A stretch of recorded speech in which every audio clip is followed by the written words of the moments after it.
Only 10? What if it's 11 or 12? Can it only be 9?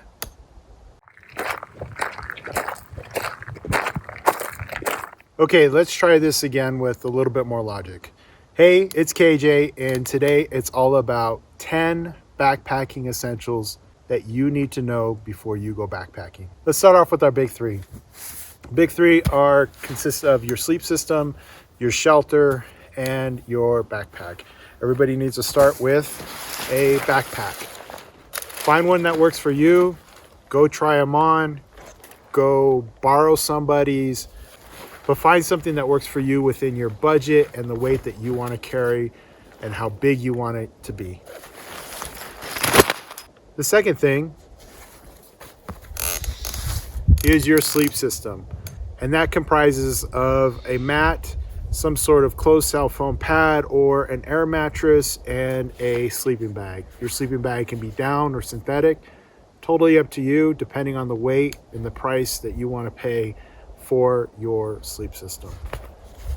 3, your shelter. This is going to keep you out of the elements. It's going to keep you safe. It's going to be where you sleep, where you have some privacy, and it's something that's essential for any backpacking adventure unless you want to be hardcore and go cowboy. Google that. You'll find out what I mean. Number 4, good shoes. They don't need to be hiking boots. They could be regular athletic trainers that you have at home. The only time that you're going to need hiking boots is if you have a pack that's like 25, 30, 40 pounds, and you definitely need hiking boots because you're going to roll an ankle if not. But the trainers that you use at the gym can work just as well. They don't have to be backpacking specific or trail running specific, but it does help because it does give you a little bit of extra tread, and it does have a little bit wider foot box for you. As you know, as you walk farther, your feet are going to get a little sore. Your feet are going to get a little swollen. Here's a pro tip. Shock cord, shoelaces. You're not going to find that on any other backpacking channel. The reason why is because as your foot does swell, it allows a little bit of give. And so when you get to camp, your feet aren't super cramped in your shoes, and you can still actually wear your shoes. You don't have to take them off and be like, I need to go soak these in the river or something. It makes hiking a lot more enjoyable because you're taking care of your feet. Number 5 is a layering system to keep you warm and dry. It usually consists of some sort of base layer, a mid-weight or mid-layer, and some sort of shell, whether it be a hard shell, a rain jacket, a soft shell, a windbreaker, just something to help protect you from the elements. What's super important is that whatever you get, make sure that it's made out of a synthetic material. Your mid-layer, also synthetic material. And your shell, depending on the weather, can be a rain jacket. It can be a nice nylon windbreaker that you can find at a thrift store for like $5. It could be something that you buy in an outdoor store that is for mountaineering. It just depends on what your use is. But what's most important to keep this in mind is that you have 3 layers, and each one of those layers is synthetic. Do not bring any cotton. Don't bring your comfy hooded sweatshirt that you watch Netflix with. If that thing gets wet, your hike is over. Oh yeah, with your layering system, you might want to throw in some gloves and maybe a hat if you get cold. Next up are trekking poles. Now, I'm a big proponent of trekking poles for so many different reasons. They reduce the stress on your body. They help propel you. They make everything so much more efficient. You can use them for your shelter. And if you're in a pinch, you can even use one as a spear to chase away a grizzly bear like Andrew Circa. Trekking poles. Don't knock them till you try it. You don't even have to go buy some. Just borrow some. Just borrow some, try them out. Heck, go buy some at REI. Use them. If you don't like them, take them back. That's why they have their guarantee, satisfaction guaranteed. Just give them a shot. I promise you, Your hiking experience will be that much more enjoyable because you are putting less stress on your body and you're going to be able to do more miles. Next up is illumination. You need some sort of illumination.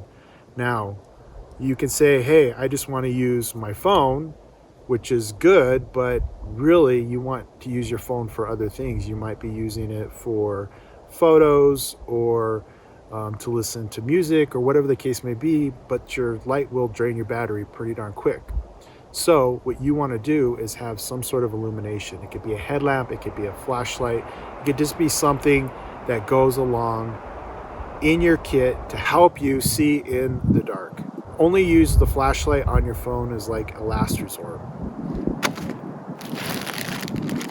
Every good backpacking kit is going to have your ditties. These are things that you use on a regular basis. I particularly like to use Ziploc freezer bags for a couple reasons. One, they're waterproof. Two, they're a lot cheaper than stuff sacks. Three, they're super robust. Four, I can see what I'm looking for. And five, they're very, very versatile. You can even put scalding hot water and cook in them if you need to. But you need a repair kit, first aid kit for whatever your needs are, little personal hygiene kit, again, whatever your personal needs are, and definitely a poop kit with sanitizer. Now, you don't necessarily need to bring the whole roll. Bring as much as you need. If you really want to get crazy, use a rock, but you're going to want to have something or some sort of plan for your business. Next up is a cloth of some sort. It could be a buff, it could be a handkerchief, it could just be something that's versatile. You can use it many different ways. I use mine to wipe my nose, clean my pot. I use it sometimes to put on my head as a beanie. There's just so many different uses for one of these. So it doesn't have to be necessarily a buff brand, but something very similar, something that is about this size, could be a handkerchief, whatever it is. Just make sure that you bring this because you will find yourself using it in multiple ways. Next up is, how are you going to prepare your food? You kind of have to think that through. Maybe you like to just eat granola bars and you're cool with Pop-Tarts and that's your thing. Or maybe you're a backcountry gourmet chef and you really want to do it up and cook up a great meal. That's totally your thing too, but you kind of have to think through how you're going to cook it, what you're going to cook it in, and how you're going to prepare your meals. Next up is navigation. I know that a lot of us use phones for our navigation. I personally do. I have 3 or 4 different apps that I use, but it's not my primary form of navigation. A compass is. Your electronics should be a backup at the very most. And the reason I say that is because you've got to know how to get to and from where you're going without your phone. If you're depending solely on your phone and the battery runs out, or the first thing you do, get out of the car and it falls and it breaks, you're screwed. You're screwed. You might as well turn around and go home. If you know how to use a compass and basic orienteering skills, you're going to do great. There's plenty of YouTube videos out there, Red Fred in the Shed and how to get the declination and all of that jargon that you don't necessarily have to fully know, but you have to understand how to navigate in the backcountry. Hey, Mike. Filming. Thank you, Mr. Raven. These guys. See ya.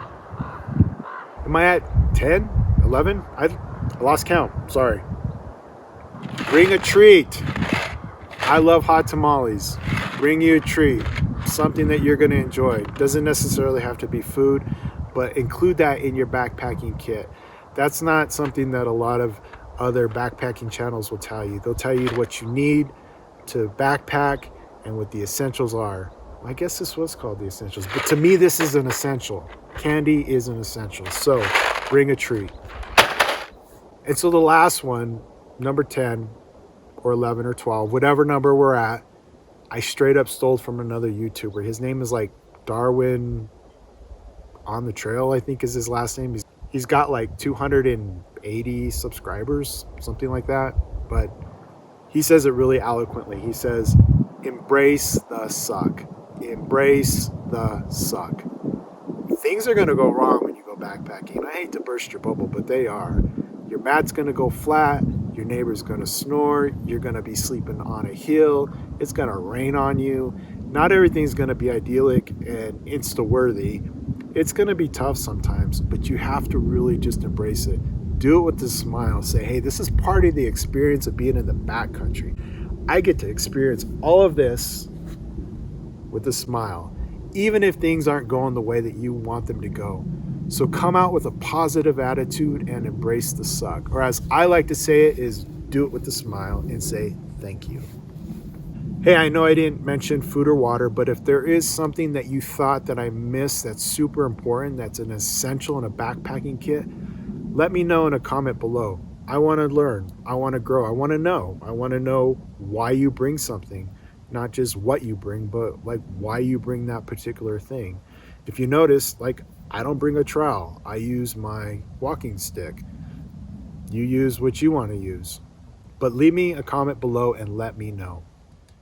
Hey, I hope this video was helpful for you. It was super exciting. I had a lot of fun doing it. Make sure to subscribe, like, and turn that bell notifications on. And as you're doing that, also take a look at these other gear videos that I have. And remember, thank you for joining me. I appreciate it, and hike on.